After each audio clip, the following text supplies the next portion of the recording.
Good day. Today is Friday, 14th February 2025, and today we are witnessing in Europe what can perhaps best be described as a collective nervous breakdown following the conversation between Vladimir Putin and Donald Trump. It has been quite astonishing to read the comments, the speeches, to listen to the speeches, to listen to the statements that have been made by people right across what used to be the European part of the collective West, as they respond to the fact that the presidents of Russia and the presidents of America have had a 90-minute telephone conversation with each other.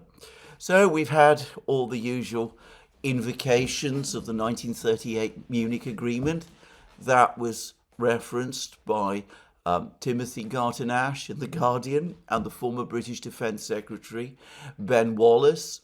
We've had further completely misleading invocations of Yalta. Lots of talk about Yalta and how the Americans and the Russians are supposedly about to carve up Europe all over again, just as they allegedly did in Yalta, at the Yalta Conference in January 1945.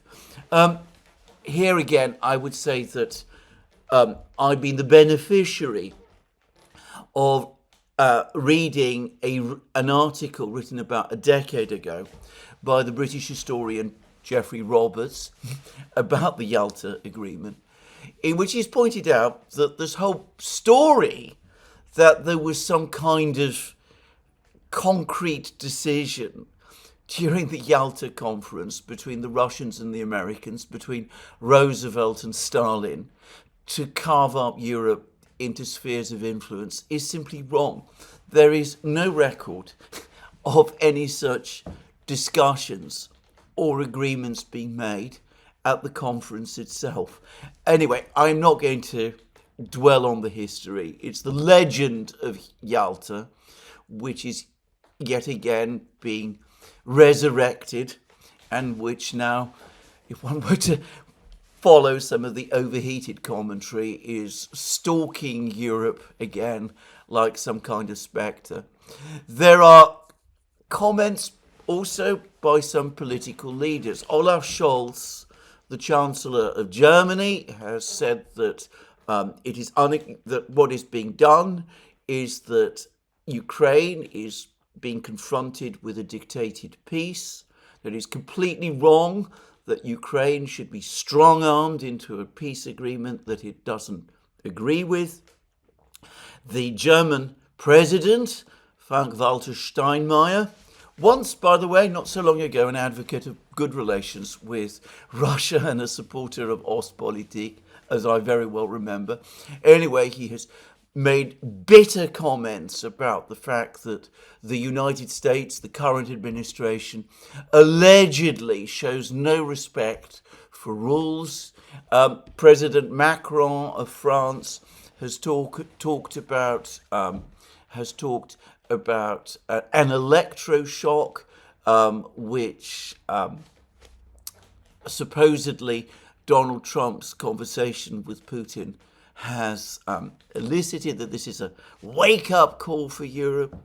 There's been many statements from all sorts of people about how unacceptable it is if the United States and Russia cut out Ukraine and Europe from the negotiations, and how essential it is that Europe and Ukraine should be a full party to the negotiations. I think, again, it was Scholz who has been going around saying that without the agreement of Ukraine, without the participation of Europe, no negotiations can ever succeed. I'll come to that later, by the way. Anyway, all of this anger, these tantrums, these displays of rage, these criticisms of Trump, I mean, editorial after editorial, talking about his incompetence as a negotiator, the fact that he's made extraordinary concessions to the Russians before negotiations even begin. All of this in my opinion, completely misses the point, which is that, in fact, all that has happened so far is that there's been a conversation between the President of America and the President of Russia. They appear to have discussed the conflict in Ukraine in relatively general terms. They agreed that there should be further negotiations and discussions between their governments about how to end the war. But in substantive terms, they have so far agreed about nothing. There's been no agreement on any issue at all. Not about territory, not about the future status of Ukraine, not about all the various other conditions that the Russians have set out in the various terms that they have outlined. There has been absolutely nothing. All that has taken place up to now is a discussion between the American and the Russian leaders.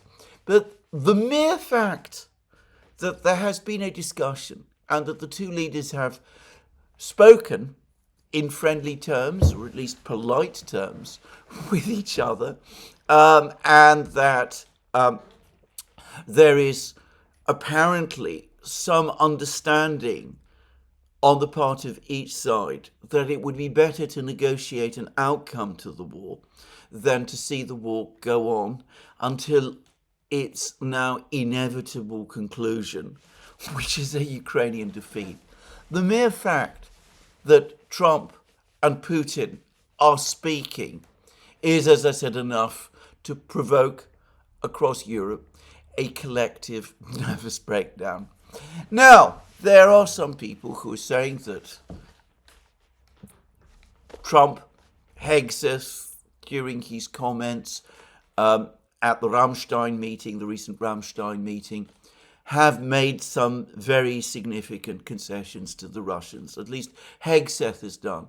Firstly, in saying that Ukraine cannot and will not become a member of NATO. And secondly, that Ukraine will not recover control of its eastern territories. It will not recover control of its territories, the territories it controlled before the 2014 crisis. These supposedly are massive concessions made ahead of the negotiations to the Russians, which put the Americans and the Ukrainians in a worse position than they would otherwise be in. Now, what is bizarre about this is that, as Peter Hegseth has pointed out, these are not concessions. They are admissions of reality. The Russians have already said that for them, Ukrainian entry into NATO is a red line. They are prepared to take military action to prevent it. This has now been accepted by the American government, though people pretend otherwise. Everybody, in fact, can see that it is so. So long as the Russians object to Ukraine joining NATO, and they always will, Ukraine is not going to be able to join NATO. Moreover, you find articles in the media in Britain and in the West where the fact is even acknowledged. And, well, I've heard other comments. I've had some information from a Ukrainian source, by the way, a well-informed Ukrainian source, that in fact, throughout the entire conflict, and even before the conflict began, the United States, and we're now talking about the Biden administration, was already telling the Ukrainians, was already telling Zelensky, that there was no practical possibility of Ukraine joining NATO today, tomorrow, next year, ever. So, in effect, all that's happening is that Trump and Hegseth are admitting what everybody knows. I say everybody, but there are some, of course, deluded people. The most deluded of all is the British Prime Minister, Keir Starmer, who, of course, directly after the Trump-Putin call, telephoned Zelensky himself and reassured Zelensky that as far as Britain is concerned, Ukraine is indeed on an irreversible path towards NATO. I think this was an utterly disastrous call, by the way, one which is going to annoy Trump and the Trump administration. This at exactly the same time as the British are trying to negotiate with the Americans. There's also been a call, by the way, between Starmer and Trump. The British are trying to negotiate with the Americans exceptions for themselves in relation to America's forthcoming tariff policies. I'm not going to discuss that in this program. But putting all that aside, the comment is not only delusional and out of touch with reality, but it is clearly intended to spoil any future negotiations between the Americans and the Russians, to poison the terms of those negotiations, and to encourage Zelensky to resist the negotiations. There is actually a comment attributed to a British Ministry of Defence official, perhaps John Healey himself, in the Daily Telegraph, in which this official uses extremely strong language, apparently in private, about how the Ukrainians should tell the Americans to, well, push off. The actual word is stronger. Anyway, it's basically more attempts to get the Ukrainians to reject whatever proposal is put to them by the Americans and to keep the war in Ukraine going. I will return to this whole topic, which has angered and upset me as a British citizen later in this program. But anyway, this whole business of NATO entry is a fiction. Everybody knows it. So is the proposition that Ukraine is going to recover its eastern territories. Again, Ukraine cannot defeat Russia militarily. There is no way militarily that Ukraine can recover its eastern territories. Pretending that it can, as Hegseth has said, is unrealistic. Again, I would use a stronger word. So, in practical terms, in reality, Hegseth and Trump have conceded nothing. They've simply acknowledged the facts that everyone can see. Now, the Russians have commented about this, and I think in some ways the most intelligent points about the events of the last 2 days have been made by the Russians, and specifically by the Russian Foreign Minister Sergei Lavrov. Now, he has had a meeting with the Tajik Foreign Minister, Sirojidin Muridin, and over the course of that meeting, well, after that meeting, there was a press conference, and Lavrov was asked some questions, and he said that the very question of whether we consider it possible to improve relations between Russia and the United States after yesterday's telephone conversation shows just how abnormal the years under the administration of ex-US President Joe Biden were. After the launch of the special military operation, Moscow was blamed for everything, despite years of ignored warnings about the conflict's root causes.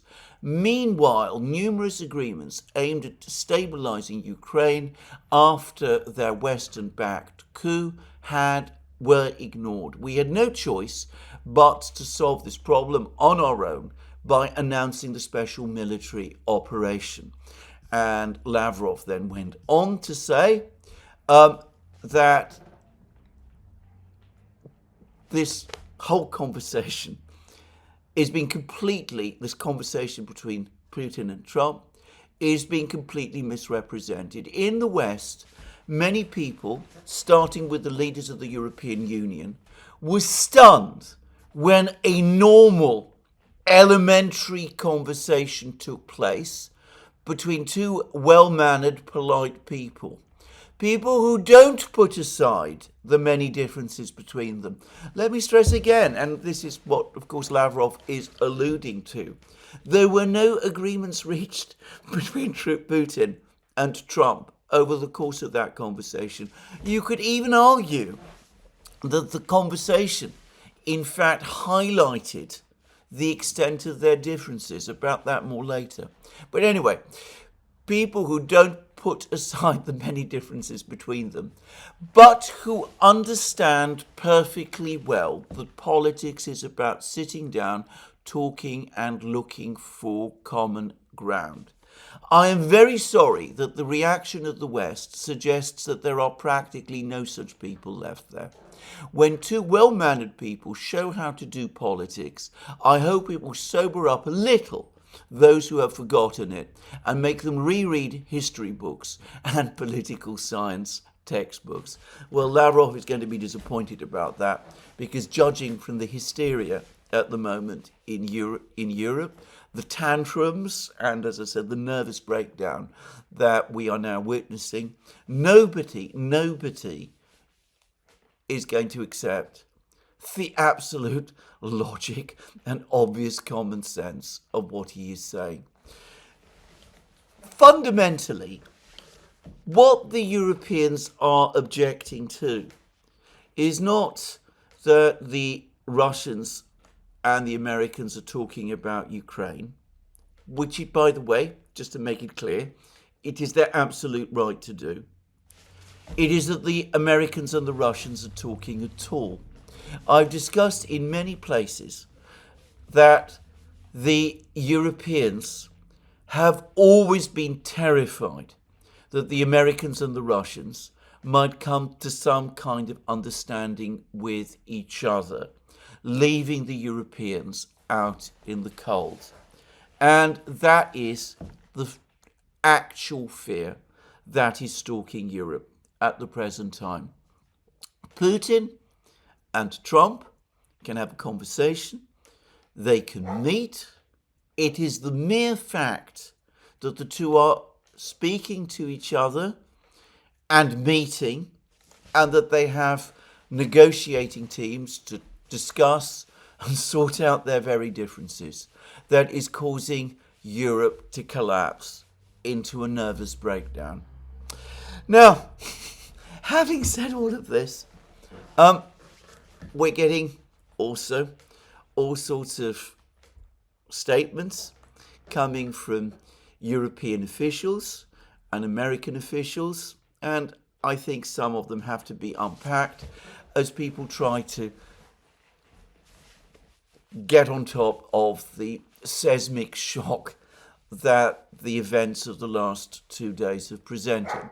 So, certain comments that Donald Trump made in response to journalists about, whether Ukraine will participate in the negotiations are being taken by some people literally, and people are seeing these discussions, these comments of Donald Trump's, which seems to me, if I have to be honest, to be very, very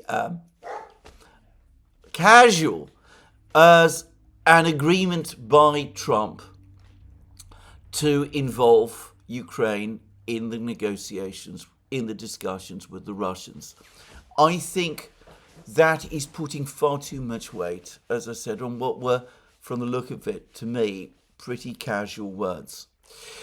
Trump, in fact, doesn't seem to be, at the moment, to be pulling back on anything. He's now talking about discussions with the Chinese and the Russians about reducing military spending. He says that he wants to agree with the Russians and the Chinese arms cuts, which will result in arms spending being halved in all three of these great powers. Now, that would be an extraordinary achievement if it were possible. The Chinese Foreign Ministry spokesman has responded to these words of Trump with very cautious and careful language. The Russians are trying to keep up with this constant movement of statements and comments that the Americans are coming up with and which Trump is coming up with. And for the moment, at least, they don't seem to be responding directly to what Trump has said. And in addition to, as I said on this question, in the meantime, Pete Hegseth has, on the one hand, tried to say fairly reassuring things about NATO and about the United States' long-term commitment to NATO and all that. But he's just made a further statement, which is an statement again of the obvious, which is that it is unreasonable for the Europeans, and in fact impossible for them, to expect the United States to remain camped out in Europe forever. The Americans, at some point, are going to have to go. Now, this is obvious, but it again comes back to feeding the major European fears and doubts.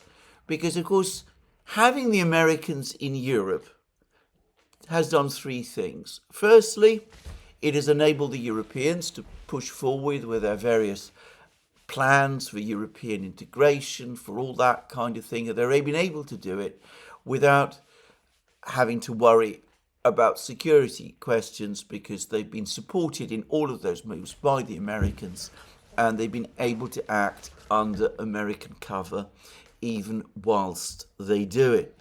There has to be genuine concern at the level, for example, of the European Commission, but also some European governments, that if the Americans actually do leave, then it will not be possible to continue with these experiments in European integration that we are seeing now. Secondly, obviously, if the Americans leave, the Europeans will be left dealing with the Russian great power on their doorstep.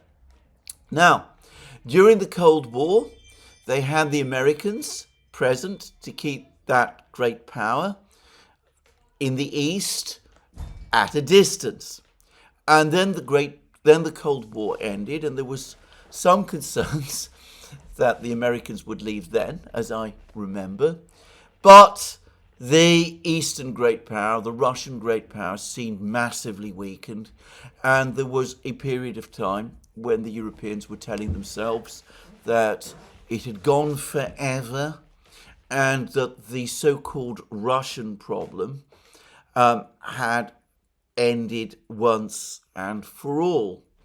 And, well, after Putin became president of Russia in 2000, and as Russia began to recover and grow again in power and strength, and as it became increasingly clear that the Russian great power was indeed back and was growing strong again, and was stronger than any European state, or, by the way, potential coalition of European states, well, the alarm grew. And one could see how from about the mid-2000s, political rhetoric against Russia in Europe began to harden and harden steadily, and how the anger that the Russians were back was steadily mounting right across Europe.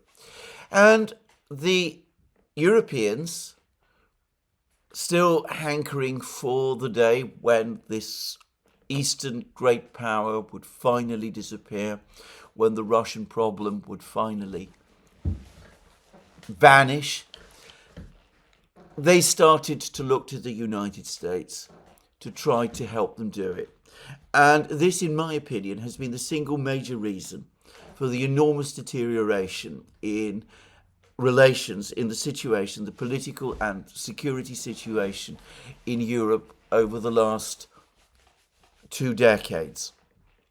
It is a misconception, in my opinion, to think that the Americans were alone in driving this process.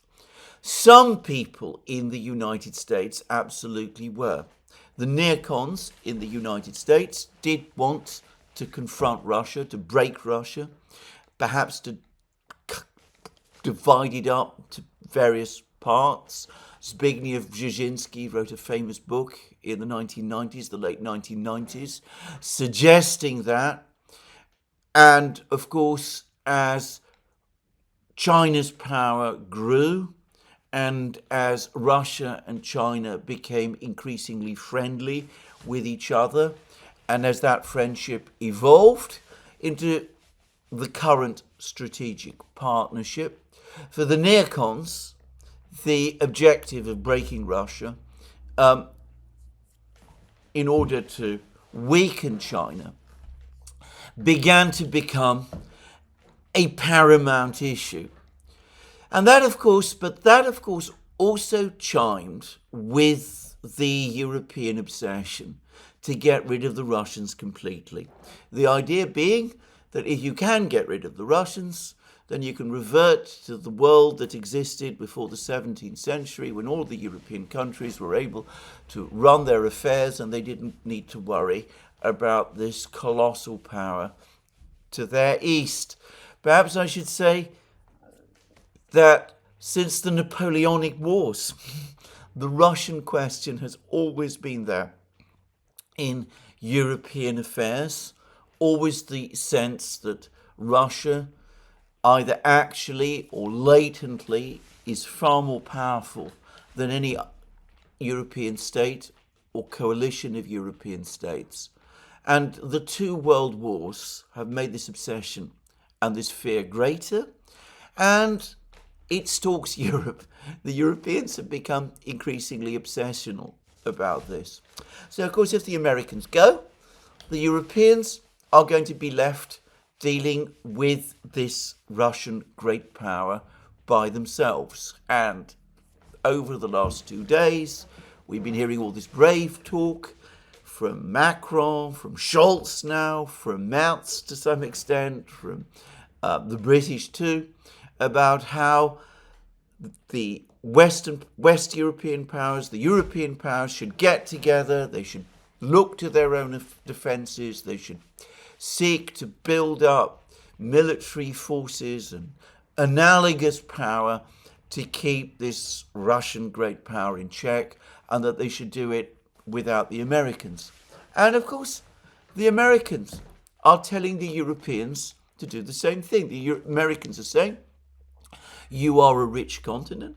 Why do you continue to need us to hold off the Russians? We've got other more important things, at least more important for us, to worry about. We've got to face the challenge from China in the Far East and in the Asia Pacific. We have to worry about the problems that have been growing in the United States itself. We have to secure our own borders as well. And we've neglected those as we have focused on defending yours. So you can see, you can hear all of this rhetoric, both in Europe and from the United States, about Europe getting its act together and holding off the Russian great power by itself. Except that deep down, everybody in Europe knows that that is impossible. That without the United States, without the Americans, the Europeans cannot take on the Russians. They have repeatedly tried. You could argue the Napoleonic Wars, the First World War, the Second World War were all about that. And no coalition of European powers has ever been able to knock the Russians out of contention or weaken them in the long term. And in fact, as I discussed in a recent program, the reality is that though in global terms, today's Russia is less powerful, much less powerful than the old Soviet Union was at the height of its power in the late 1960s and early 1970s. relative to any European state or potential coalition of European states, today's Russia is actually more powerful than it was then. Russia is in a much stronger position if it were to come to a contest with, say, Britain or France or Germany today than it would have been if it had to take on each or all of these countries in, say, the 1960s. Bear in mind that in the 1940s, the Soviet Union had to fight an incredibly difficult and massively costly war in order to defeat Germany. Nobody today thinks that Germany, if it were to find itself in a contest with Russia, would be able to do the same. So everybody in Europe knows this, even if none of them want to admit it. They've been trying for the last 3 years to increase military production, and they failed. They're facing massive budgetary problems. Their economies are sagging. They know perfectly well that if the Americans go, they will be left to deal with the Russian great power by themselves. And of course, they're telling themselves all kinds of stories. There's a bizarre story from Danish intelligence apparently talking about how if the Russians win the war in Ukraine or manage to end it on their terms, they will prepare for a few more years and then they will start a new massive advance and attack on some other NATO country or European country directly after this. Anyway, they all know that despite all of these claims that the Russian great power is out to get them, if it really is out to get them without the Americans, there's only a limited amount, very little in fact, that they can practically do. Of course, the alternative option of treating the Russian great power as a European state, accepting it as part of the cultural and economic landscape of Europe, that for Western leaders, European leaders, continues to be unthinkable. So they scare each other. They talk about a long-term confrontation with a great power on their eastern borders, which they can never prevail against, but which they refuse to talk to, even as the Americans threaten to quit the scene. And you could see in the various hysteria, the anger and the tantrums and the nervous breakdown that we see across Europe, symptoms of that. And then there's the third reason, which is that, of course, the Europeans, also the various European countries, have long issues with each other. Those issues can never completely go away. And there is the worry that if the Americans aren't there anymore, those problems between France and Germany, between Italy and France, between various European countries could start to resurface again. Tensions might start to grow, and the Europeans could find themselves in the same kind of conflict situations that they have been in the past, but this time in a situation where there is a great power in the East, which some of the European countries, in the event of confrontations with other European countries, might choose to align with. So all of these things are there. They're all in the background. They're lurking just under the surface. And if you read and listen to all of these comments or this overheated rhetoric of the invocations of Munich and Yalta and all of that, you can see them all there. Now, let's get back to the topic of Ukraine. All of these comments, all of these arguments, all of these threats anger and tantrums and criticism and abuse of Donald Trump, and by the way of the Americans generally, in no single case have the Europeans come up with an alternative strategy to deal with the conflict in Ukraine. They continue to pretend that Ukraine can hold its own in this war, even as it is being pushed back across the entire conflict line. They continue to pretend that the Russians are somehow all but exhausted, that their economy is sagging, that the problems are mounting. They ignore the statistics, which have just been published in Moscow, of 4% growth last year and 4% growth the year before. They tell themselves, well, because inflation in Russia is high, it is, of course, in many places and has been higher in many places on many occasions in the past. They tell themselves, well, that means, that's proof that the Russians are somehow running out of steam economically. And, of course, they continue to accept the story, because it is only a story, that Russian casualties are multiples greater than Ukrainian casualties, and that the Russians will eventually run out of manpower, even as every day we get reports that it is the Ukrainians who are running out of manpower, not the Russians. But nowhere, no one has come up with, anywhere in Europe, any strategy to deal with Ukraine which could counter the negotiation strategy that the Americans are now talking about.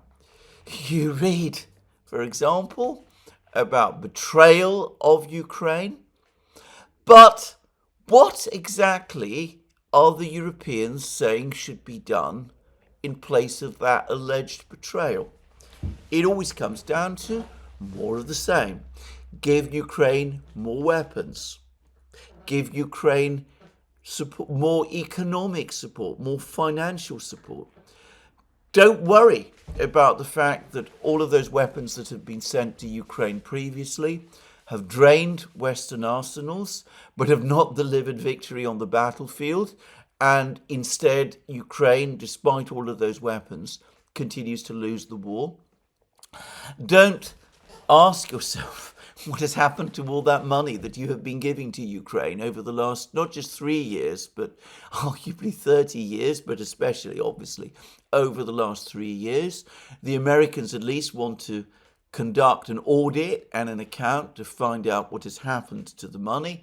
But the Europeans say, just go on giving more and more and more, even as Ukraine falls and continues to lose.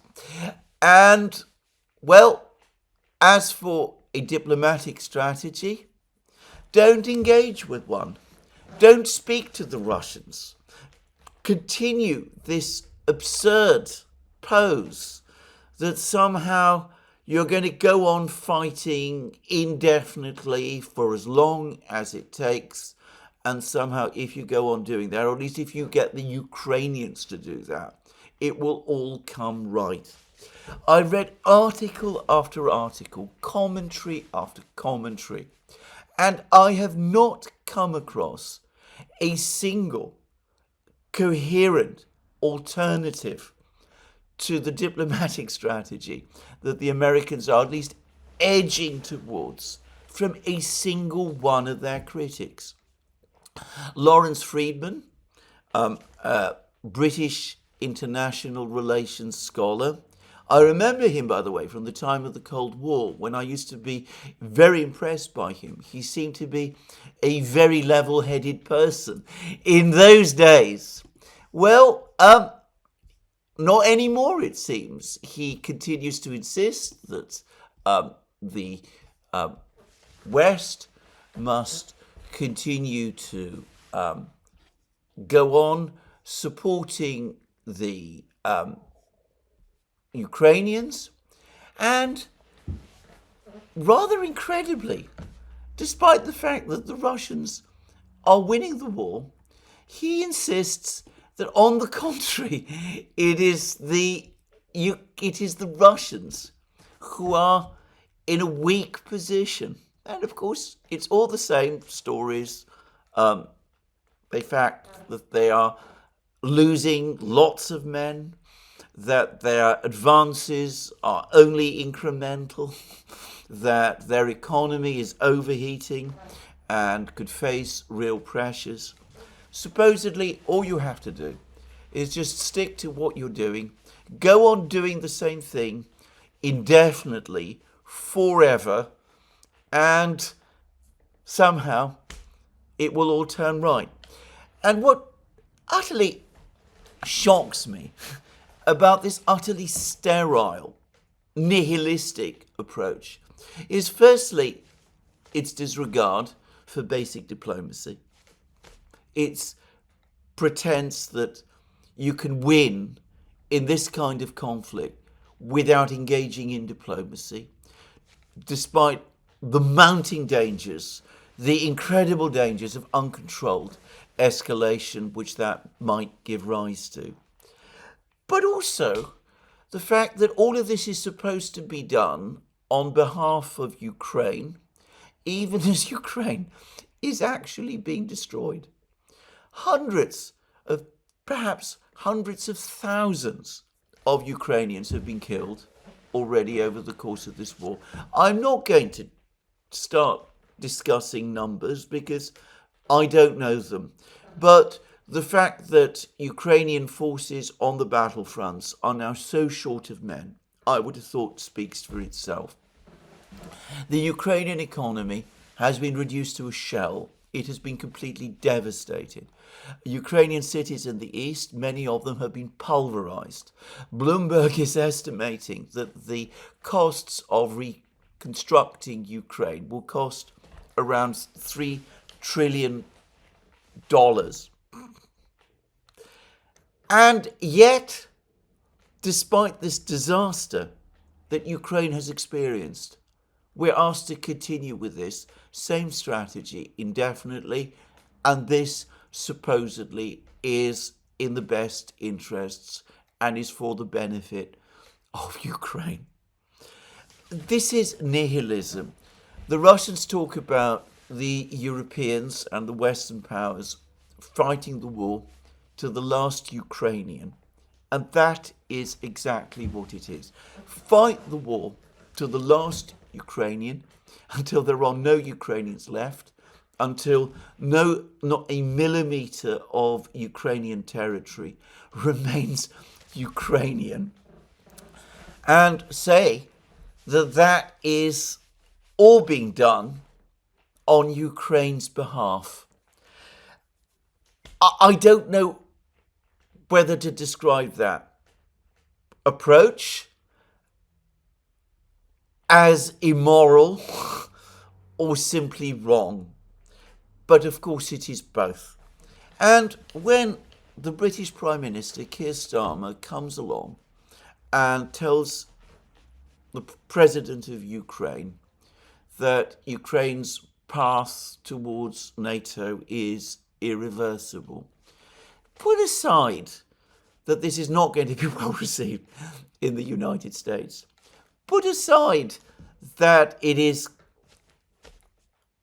asserting something which is completely unrealistic. It's clearly intended to keep the Ukrainians fighting, to prevent negotiations from taking place, to scupper whatever negotiating strategy Donald Trump eventually comes up with, to prolong the war, a war where it is Ukrainians who continue to pay the heaviest price. As I said, I am speechless about this. And frankly, I will say this. I think that telephone calls like that are effectively a crime. I think that trying to encourage a country that is losing a war to go on fighting in order to destroy itself because that is what this amounts to. As I said, I find that utterly repellent. But anyway, don't come up with a strategy. Continue to talk about sending European peacekeepers to Ukraine. Some people have been reading all kinds of possible messages into the American comments. There's some claims, for example, that because Pete Hegseth in his speech to the Ramstein conference spoke about ground forces, that the Americans will never send ground forces to Ukraine, that they might provide air cover. That is absolutely desperate. That it completely misunderstands American thinking, what the Americans are saying about this. It is absurd to think that the Americans would provide air cover for the Europeans, and that is absolutely clear to me. Claims that the Americans might still be persuaded to force the Russians to make big concessions as part of a deal, that the negotiations can be reworked in some other way. There is now, incidentally, an interview that J.D. Vance, the US Vice President, has just given to the Wall Street Journal, in which he says that, the Americans have not taken anything off the table so far. They would still be prepared to consider sending troops to Ukraine and imposing further sanctions on Ukraine. Again, people are seeing those words, which have, by the way, provoked a strong reaction from the Russians. I'll come to that in a moment. But they're clinging to comments like this, ignoring the fact that apparently Vance is preparing to make what we're told will be a very strong speech at the Munich Security Conference, one which will tell the Europeans, read the Europeans even more about the realities of the situation. Anyway, people are clinging to all of these things, which, as I said, are completely at odds with the direction American policy at the moment is taking, clutching at straws. Vance is simply saying that so far all is still on the table. And as I've said at the start of this program, up to this moment in time, there has been no substantive agreement between the Americans and the Russians on anything at all. Just to say that again.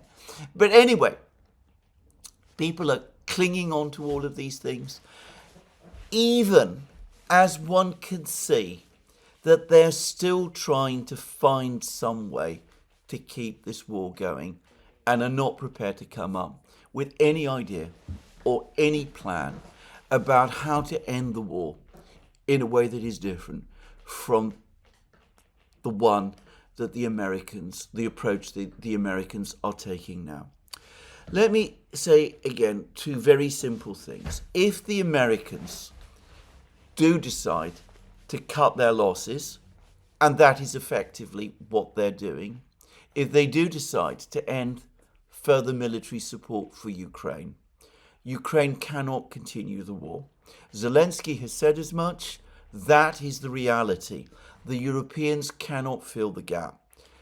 Secondly, the Russians are not just winning the war, they have won the war. There are still things that need to be done. If the war continues, then there is still a lot of fighting to do and a lot of territory to capture. But the outcome is not in doubt.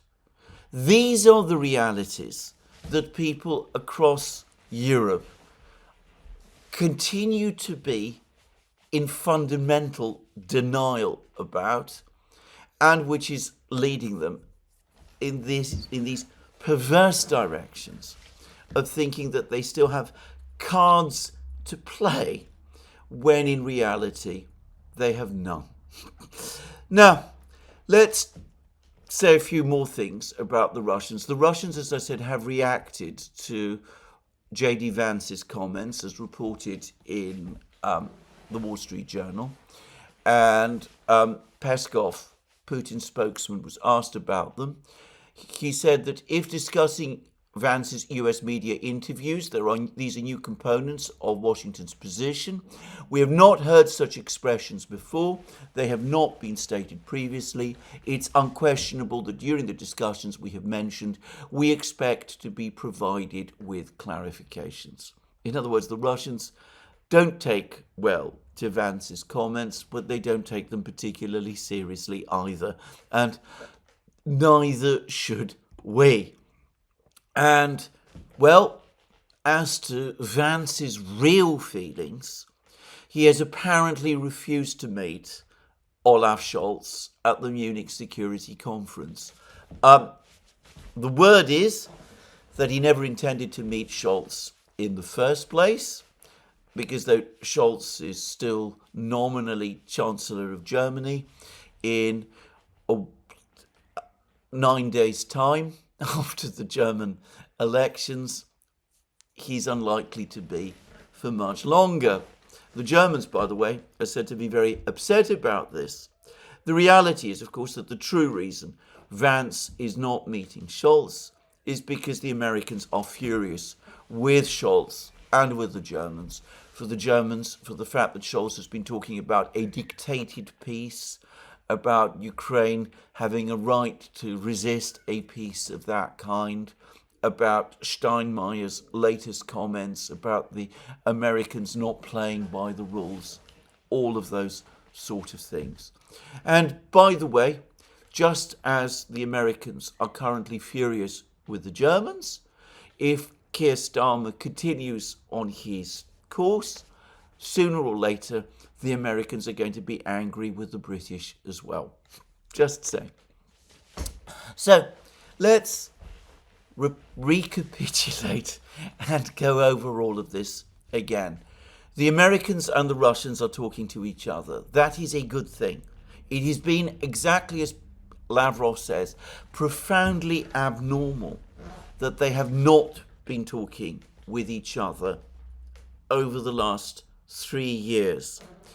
Given that the Russians have withstood the sanctions shock and are winning the war, it makes absolute sense for the Americans to want to talk to the Russians, to see if a total defeat in Ukraine can be avoided, so that some kind of stabilization process can be established in Europe that will prevent a long-term crisis in Europe, one which would be difficult for the Russians and potentially for the Americans as well.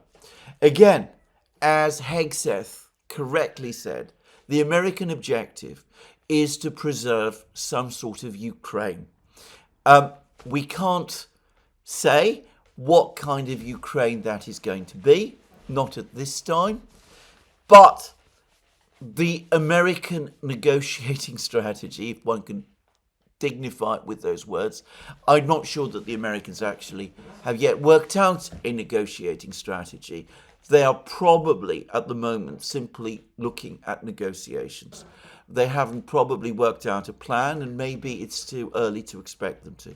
But anyway, the American objective, if you like, is to preserve Ukraine, come to some kind of understanding with the Russians, and stabilize the situation in Europe. That is in Russian interests. It is in American interests. It is in the actual interests of the Europeans. Despite, as I said, the hysteria, the tantrums, the anger, the talk of betrayal, the invocations of Munich and Yalta that we have been hearing over the last few days. Whether this negotiating process will succeed is an entirely different matter. The Russians have the initiative, hold the initiative in the war. They are demanding extremely tough terms, though not impossibly tough terms which do not impact on American core interests. Whether the Americans can accept them, whether an agreement can be reached, is open to doubt. Eve Smith has written another long piece on naked capitalism, in which she again repeats the point, and she's absolutely right to do so, that the obstacles that lie in the way of a negotiated settlement of the Ukraine conflict are very, very great, and they might in the end prove insuperable. But Trump's approach is at least based on the realities of the situation. This refusal by the Europeans to acknowledge that is a refusal to engage with reality and nothing else. Anyway, I've said enough about this. We will see whether Trump and Putin do indeed meet. The talk is, as I said, that they might meet in Saudi Arabia next week, though Peskov said that no arrangements to do that are yet in place. We will see whether the negotiations go beyond that. But one way or the other, the Americans are now giving notice that they cannot continue to support Ukraine in the way that they have been doing up to now. American aid to Ukraine is going to dwindle. The Europeans are not in a position to make up the difference, as they very, very well understand. The rational thing for the Europeans to do is to accept that the Americans have no option but to do what they are doing and to support it, and to hope that some kind of a deal can be done which will provide some degree of stability in Europe. It is shocking that European leaders cannot see that. Anyway, let's now look at the situation, the actual military situation as it is in fact playing out in Ukraine. Because again, to repeat, this is the single biggest driver in the conflict. The fact that the Russians are winning the war, and they are continuing to win the war. Overnight, there was another massive Russian missile attack on Ukraine. There was another one the night before as well. These missile strikes that the Russians are engaging in are being conducted with a variety of different missiles now, both ground-based and ship-based and air-based. And interestingly, as the range of the Iskander missiles has grown, and perhaps as those missiles have been supplemented by North Korean missiles, just saying, the Russian reach with land-based missiles, which the Ukrainian air defense system is unable to counter, the reach of these missiles is expanding. And the Russians are able to attack positions. They destroyed apparently a big drone factory in Kiev. I say destroyed it. Maybe they just damaged it, but the damage from the pictures I've seen seems to be very extensive. Anyway, they attacked and damaged a drone production factory in Ukraine.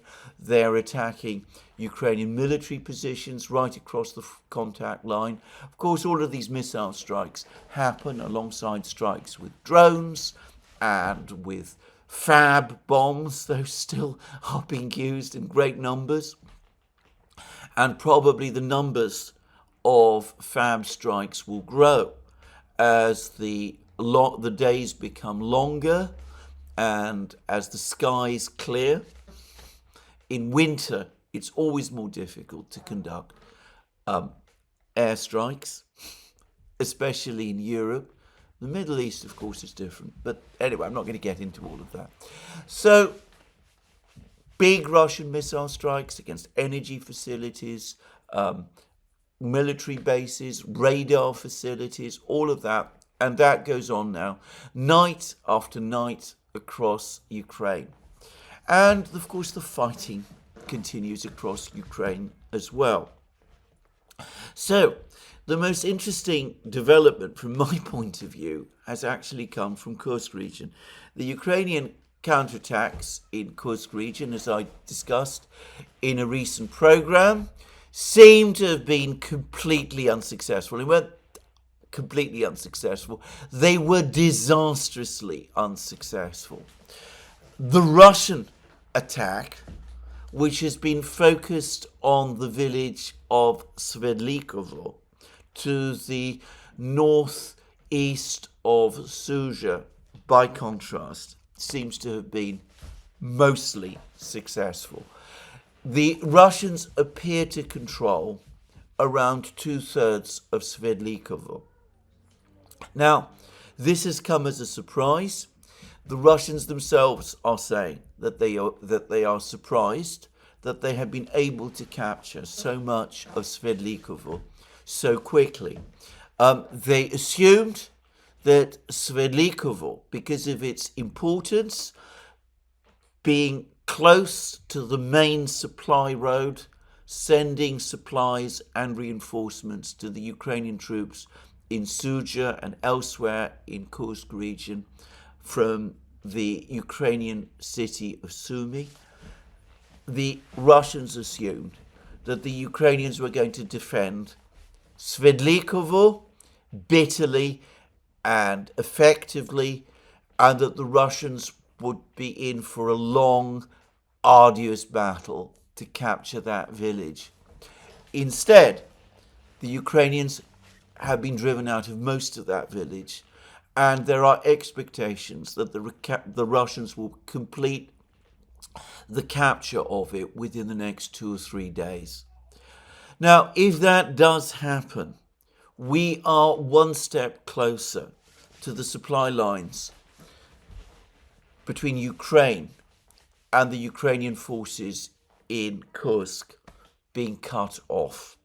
And as I discussed in a recent program, Zelensky coming and making statements about how he intends at some point to swap the Kursk region, the Ukrainian territories that they control in Kursk region, for territories elsewhere in Ukraine, which the Russians now control. What that means is that Zelensky will never allow his soldiers in Kursk region to withdraw. And it means that as the Russians get ever closer to cutting the main roads, the risk increases that the Ukrainians in Suja, in Kursk region, could find themselves effectively encircled. That we will have a giant cauldron developed there, much bigger than any cauldron that we have seen at any time over the course of this special military operation. Anyway, this is the trend of the fighting in Kursk region. The Russians clearly have the initiative in this area, and they are exploiting it.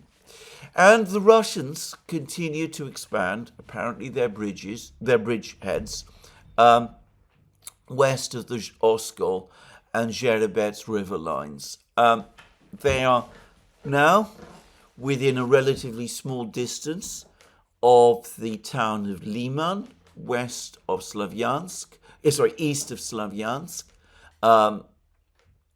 They are in a position, probably at some point in the spring, to launch a major offensive towards first Kupiansk and then Izium with their forces across the Oskol River.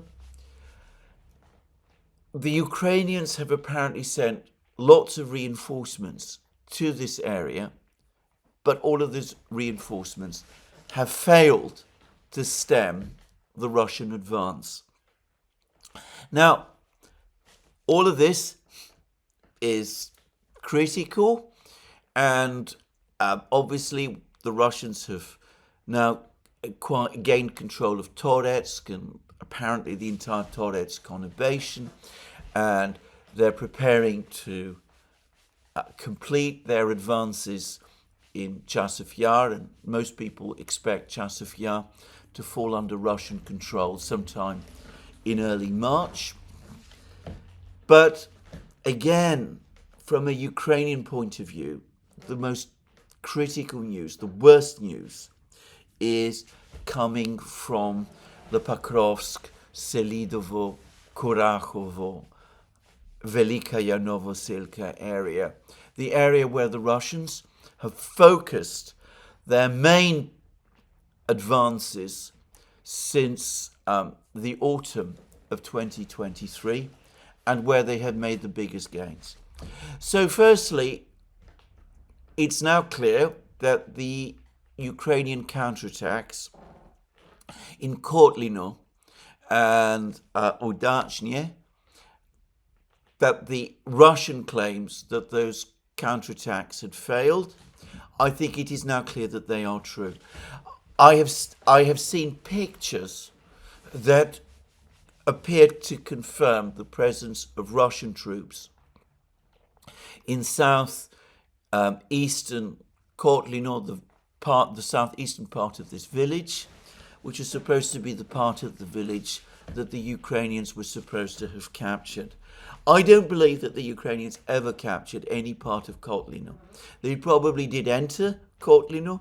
There were probably encounter battles there, but it looks as if their attacks in that area have failed.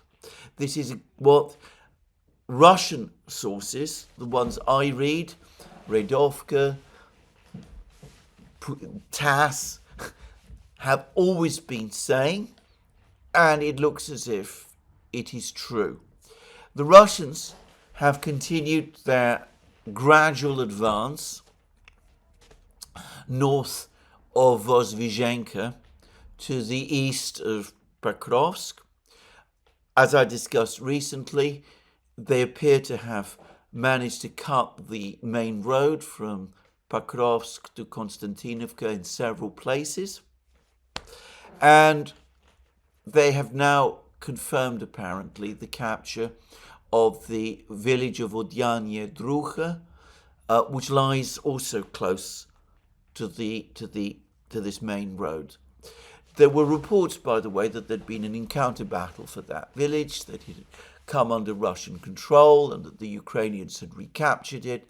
But the Russian Defense Ministry now says that it is definitely under Russian control, and there are apparently pictures, which I haven't seen, and film that confirm the fact. I think that the Russians captured this village some time ago. There are further reports that the Russians have started to wheel westwards from Vozvyzhenka, that they're advancing in effect along the road and are moving towards the important village of Novoekonomichka, which lies immediately to the east of Pokrovsk and its eastern suburb of Mirnograd. So one can see that the pincers around Pokrovsk are tightening. And, well, further south, it's now, I think, universally acknowledged that the Russians do indeed control either the entirety of the village of Andreevka, or at least the greater part of that village, and that the entire fortified area of villages southwest of Kurakhovo is collapsing, that the defense there is collapsing, and that the Ukrainian troops who are there, mostly apparently the garrison from Kurakhovo, which withdrew to these villages, that these villages, the Ukrainian troops in these villages are in effect surrounded, and that they're in a kind of a cauldron. And though it's likely that most of them will that some of them at least will indeed once again retreat across the fields and try to escape the Russians, the losses are again going to be enormously great, and this cluster of fortified villages is soon going to fall under Russian control. The Russians, incidentally, the Russian Defense Ministry recently confirmed that the village of Dachnie, to the south of Kurachovo and to the east of Andreevka, has indeed come fully under Russian control. And there are now more reports of a Russian offensive westwards from Velikaya Novosilka, which of course the Russians captured a short time ago, with the Russians pushing towards the city, the small city of Gulyapolye, and ultimately towards Orekhov, and ultimately towards Zaporozhye as well. Whatever talk there is of discussions between the Americans and the Russians show no sign of slowing their offensive. Eve Smith at Naked Capitalism has suggested that for diplomatic and goodwill purposes, the Russians might decide to temper the advance of their forces in order to make it more attractive for the Americans to negotiate with them and not to spoil the mood in the negotiations.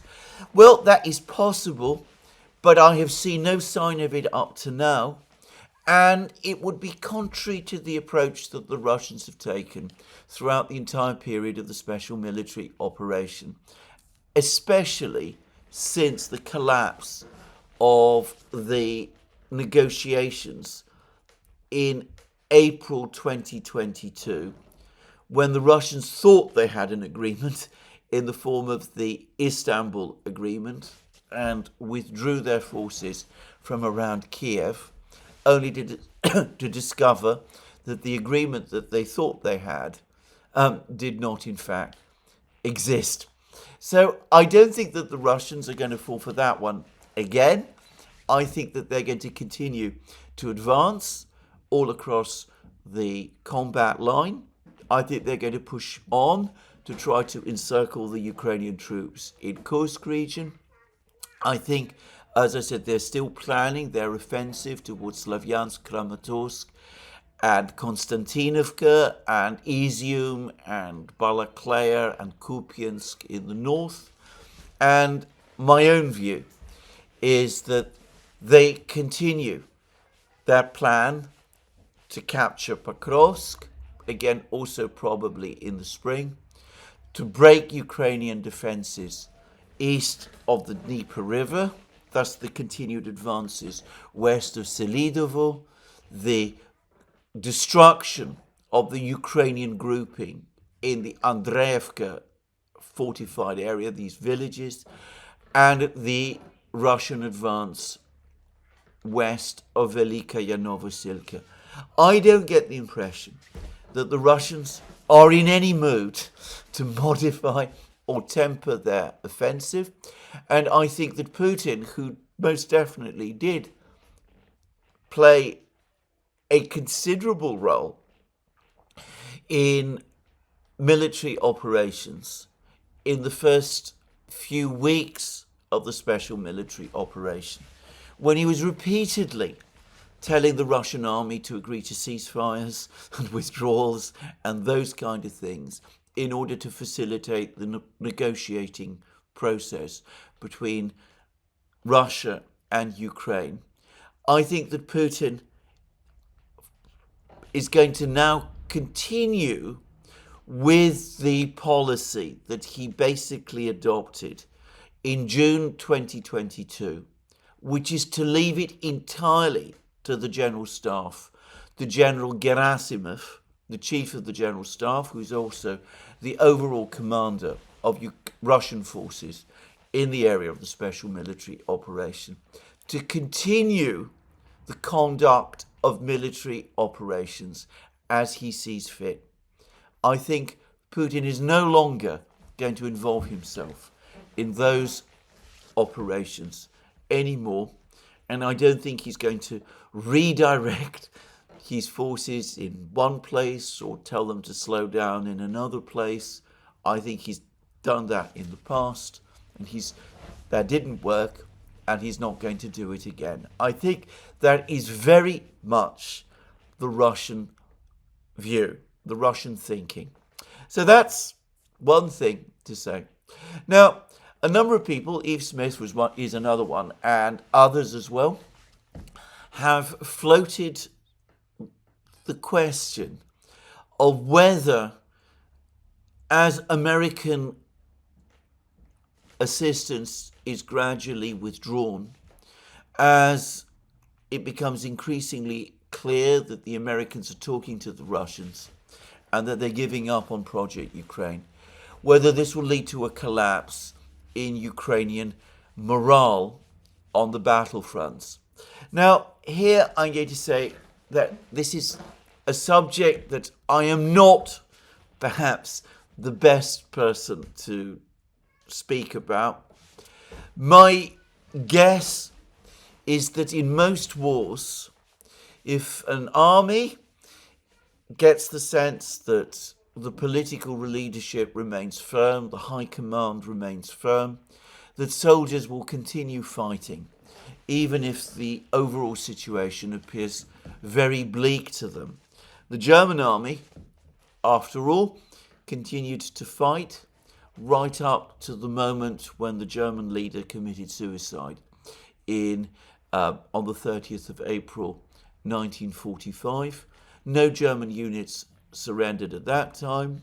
The leader was able to keep the military fighting. He didn't, in fact, have any great difficulty keeping the military fighting. And the soldiers continued to do their job. And having spoken to German soldiers of that period, what I've heard and what I've read is that for most of them, the pressing issues were very much what was going on immediately around them, that the tactical battles were so completely absorbing that the wider picture was not something that really impinged on them very much. The fact that everything basically was falling apart was not something that really they responded to or thought very much about, because they felt that the political will to keep fighting from the leadership was still there. But that, of course, was Germany. And Ukraine is a completely different place. And, well, there's a festering political crisis in Kiev. And Zelensky is, shall we say, a less charismatic and a less purposeful leader. And perhaps he doesn't provide the same consistent willpower and direction to the army that one saw in Germany in the last weeks of the war. So I don't know.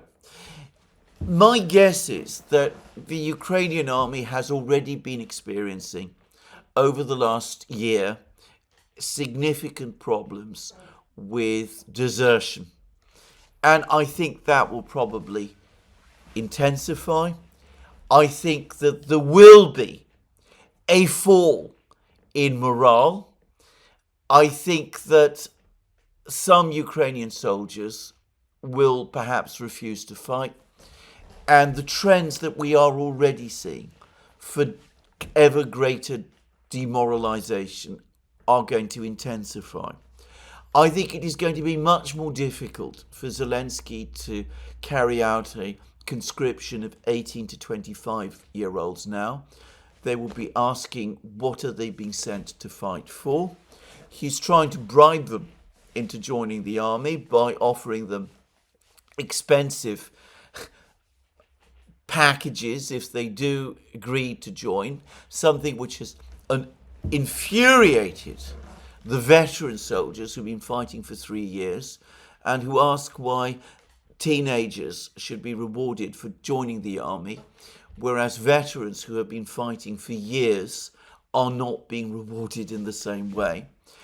But I suspect that there will continue to be some hardline nationalist brigades, Ida, Azov, all of those, which will go on battling on no matter what, and that resistance from them will continue.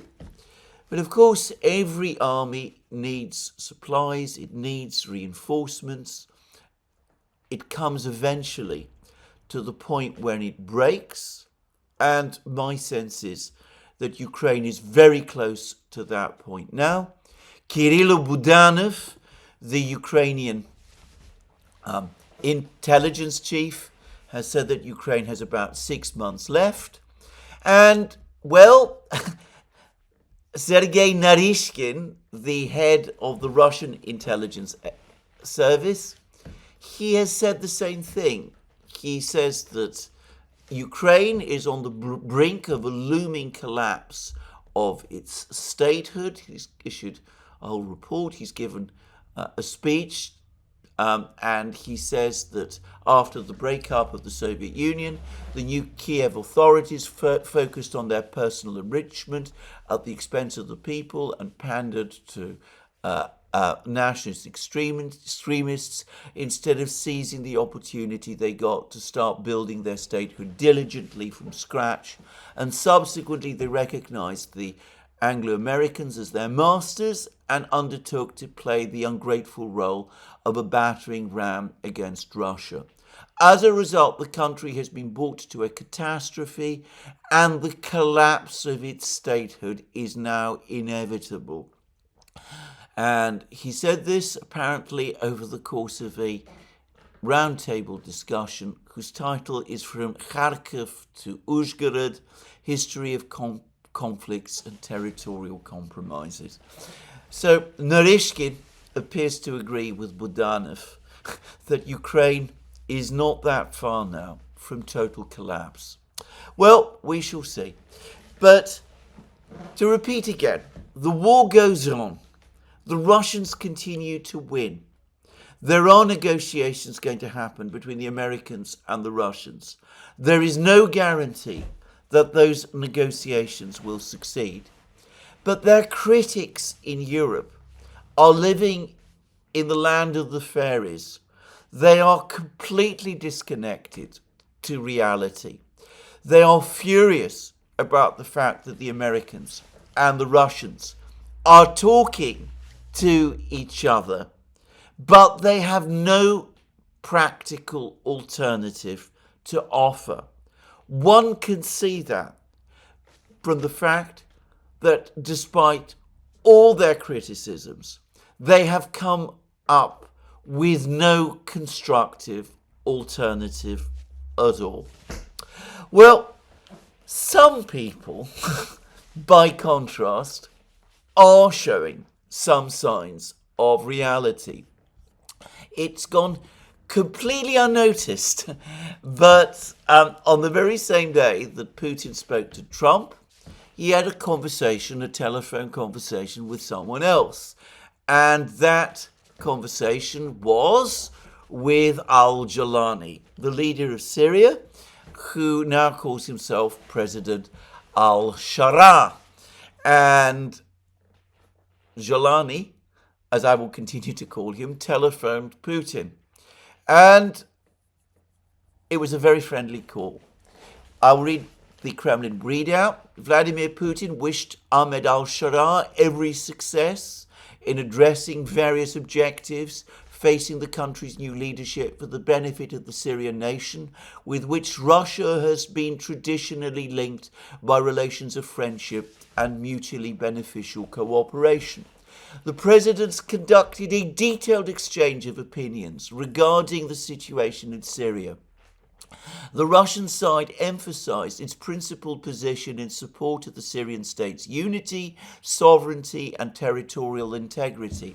In this connection, the leaders noted the importance of implementing a range of measures for the sake of sustained normalization, invigorating intra-Syrian dialogue involving leading political forces and ethnic and religious groups, Vladimir Putin reaffirmed Russia's invariable readiness to help improve the socio-economic situation in Syria, including the provision of humanitarian aid to its residents.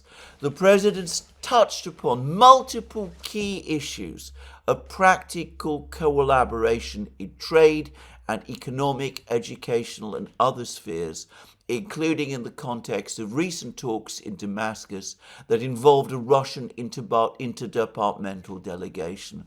They agreed to continue these useful contacts for elaborating a wide-ranging agenda of expanded bilateral cooperation. The presidents had a constructive, businesslike and detailed conversation. So, friendship between Syria and Russia is back. The conversation, the Russian readout doesn't refer to the bases in Tartus and Khmeimim, but they are about to stay. They're apparently going to stay. Why has this conversation taken place? Why has Al-Jilani, who has been an opponent of the Russians in Syria, they fought each other, why is he telephoning Putin? It is because he and his patron, Erdogan, understand that Syria is descending into an ever deeper crisis.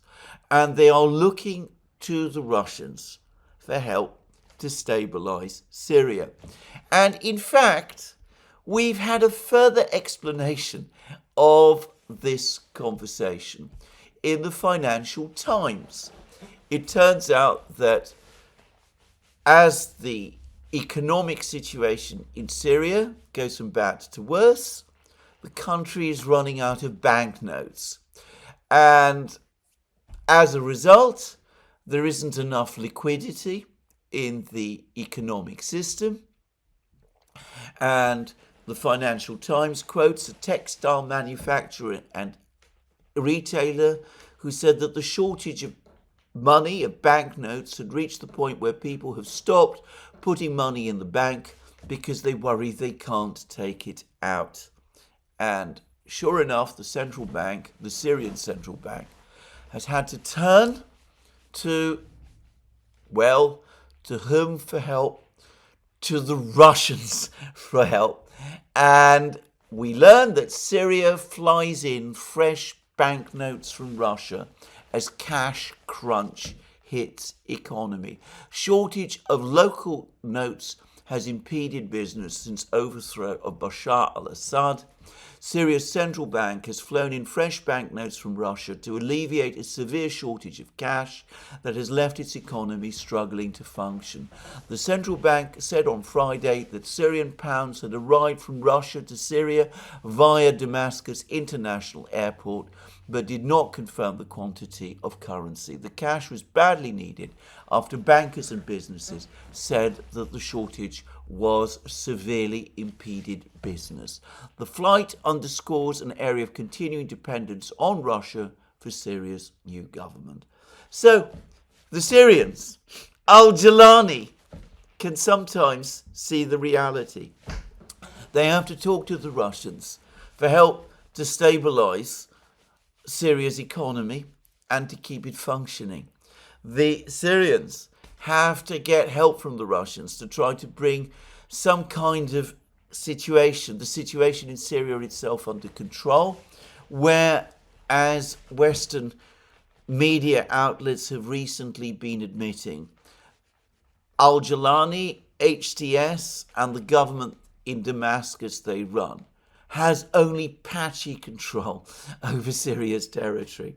The Syrians need the Russians to help them secure, to the extent that they can, their borders, which are being impinged on by the Israelis in the south and by the Kurds in the east. So, Al-Jilani shows realism. He calls the Russians, he does a deal. He gets banknotes from Russia to Syria. The Russians keep their bases, the Syrians move forward with the stabilization of their country. It is an extraordinary fact when a Syrian jihadi shows more understanding of the practical realities, of the need to deal with realities and to engage in discussions with old enemies than the leaders of the nations of Europe do. Well, this is where I finish today's programme. There'll be more from me soon. Let me remind you again that you can find all our programmes on our various platforms, Locals, Rumble and X. Don't forget also that you can support our work via Patreon and Subscribestar and by going to our shop, links under this video. Last but not least, if you've liked this programme, please remember to tick the like button and to check your subscription to this channel. Thank you again. More from me soon. Have a very good day.